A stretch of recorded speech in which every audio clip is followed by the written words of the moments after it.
Hello, welcome to medical review. প্রত্যেক দিনের মতন আজকেও একটা মেডিসিন নিয়ে চলে এসেছে তোমাদের সামনে, যেটা রিভিউ করবো বলে। তো এখন কোভিড সিচুয়েশন চলছে, তো যাদের ঘরে ছোট বাচ্চা রয়েছে তাদের ঘরে এই মেডিসিনটি অবশ্যই থাকা প্রয়োজন, অবশ্যই জরুরি একটি মেডিসিন। যাদের ঘরে বিশেষ পক্ষে একদম ছোট কচি বাচ্চা রয়েছে, ঠিক আছে।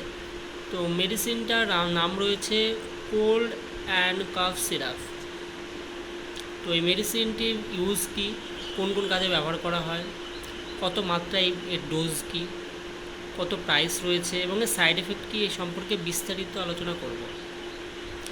তো যাদের ঘরে ছোট বাচ্চা রয়েছে এই মেডিসিনটি অবশ্যই থাকা প্রয়োজন। তো প্রথমে চলে আসি মেডিসিনটির প্রাইস সম্পর্কে। মেডিসিনটির প্রাইস রয়েছে 46 টাকা মতন, যে কোনো মেডিসিন শপে এটি খুব সহজেই পাওয়া যাবে। আচ্ছা, এবার চলে আসি এর কম্পোজিশনের সম্পর্কে। তো এর ভিতরে রয়েছে প্যারাসিটামল 125 mg, আর ফিনাইলিফেরিন হাইড্রোক্লোরাইড রয়েছে 5 mg মতো, ঠিক আছে।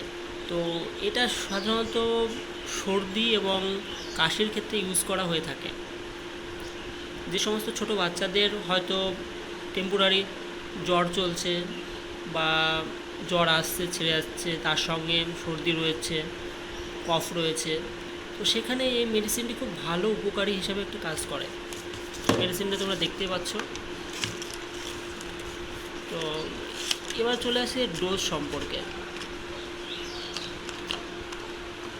এই মেডিসিনটি সবারই ক্ষেত্রে সমান ডোজ নয়, অবশ্যই নয়, যেহেতু এর ভিতরে প্যারাসিটামল রয়েছে 125 mg।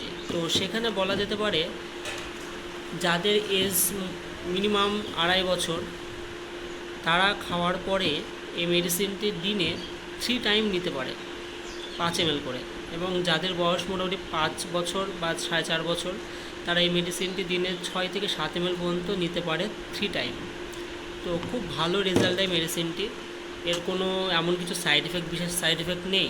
তবে কোনো মেডিসিন সেলফ ইউজ না করাই ভালো, যেহেতু এটা বাচ্চাদের একটি মেডিসিন।